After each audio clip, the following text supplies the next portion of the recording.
Hello YouTube, this is Gbay99 and today I'm going to show you my top 10 tips and tricks for winning more games in League of Legends. Please note that I'm not saying these are the only things or even the most important things you should know, but seeing as I've already gone over a lot of the basics and important ideas like play the same champion and don't blame your teammates in other videos already, I decided to leave those out. These are, however, 10 very important tips and tricks people often forget that should end up with you winning more games than before. So let's get right to it. Number 10, play your favorite and well-known champions no matter what. Don't first time Malphite in ranked just because your fourth pick said he's OP. You have a better chance of carrying your team with your favorite champion that you've practiced over and over, rather than some supposedly OP champion that you have less experience with. And don't listen to someone who tells you that you shouldn't play what you're good at because they don't think that they're viable. Be sure to respect your teammates and everything, but don't let them push you into something that will end up hurting the team in the end. I know most of you know this, which is partly why it's at number 10, but plenty of people often forget it. Number 9 depends a bit on who you're playing, but in most instances, you want to get your CC ability at level 1. The reason being, chances are you'll deal more damage with CC plus auto attacks rather than another level 1 spell. You also shouldn't be spamming spells at level 1 if you're a mana user anyway, so it's often more useful to take your CC ability in case your jungler wants to do a level 2 gank or something. Now on people like Ahri, that's what you want to do, but there are some champions like Ryze where it's less useful and less important. Reason being, on Ryze your CC has an 11-second cooldown while your Q only has a 2-second, and the snare doesn't last very long at level 1 anyway. But even then, try to make sure that you don't spam abilities at early levels, and make sure you're thinking about which ability you're going to pick first and why. Number 8. Start using SmartCast if you aren't already. I suggest going into your keybinds, changing your Q, W, E, and R keys to SmartCast, and changing your normal cast to Shift Q, Shift W, Shift E, and Shift R. This will encourage you to SmartCast while still having the option to normal cast if you're on a champion that really needs it. There are some exceptions for some champions like Alistar. Oh my god, I failed.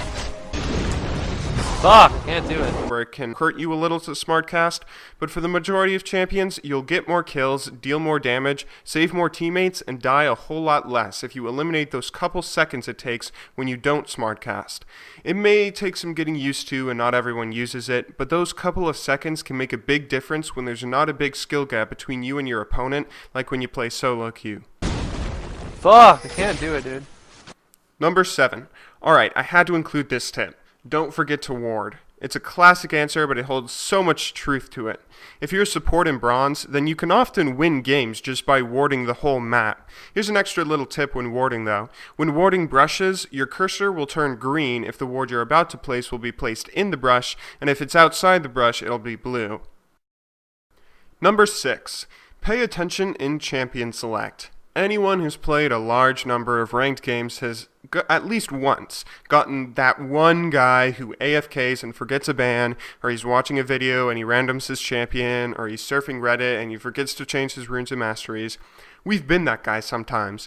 This is one of the easiest ways to lose a game. And although Riot is currently working on implementing features into the PBE that makes the game disband if someone AFKs and randoms a champion, pre-game preparation still means a lot in League, and you should give your full attention to the champion selection. Don't forget, Sun Tzu once said, "Victorious warriors win first and then go to war, while defeated warriors go to war first and then seek to win." Number 5 is something that lower levels and lower elos mess up on a lot. You should always be doing what will get you more gold, and in 90% of cases, that's last hitting. Last hitting should take priority over killing the opponent.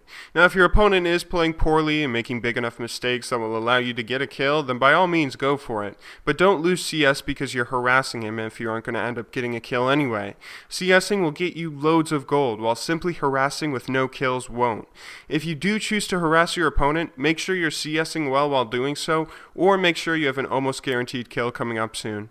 In this lane, the reason I'm winning is because I'm so far ahead in CS. I'm not winning because I deal more damage or have more health. Although harassing can, and more often than not, will end up with the opponent CSing less, it doesn't mean a thing if you don't CS yourself.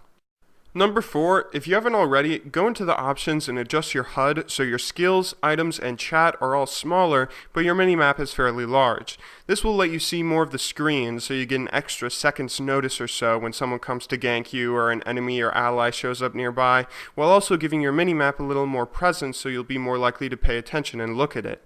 It'll also make it less likely that you notice if a teammate starts flaming you, and hopefully you'll just keep focused on the game rather than any sort of drama between your teammates. Number 3 is overlooked a lot in League, but almost never in other games. Just don't fight up ramps. It's a pretty simple tip, but it can actually help you out a lot. You don't have as much vision or control over the map if you fight up a ramp.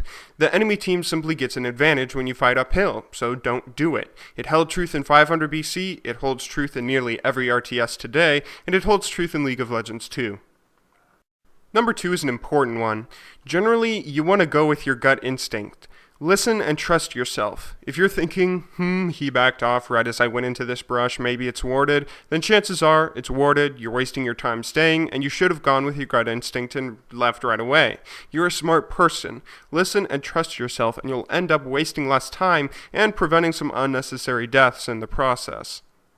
And my number 1 tip for playing League of Legends is play for fun. Cheesy, classic, dumb tip, but it holds so much truth to it.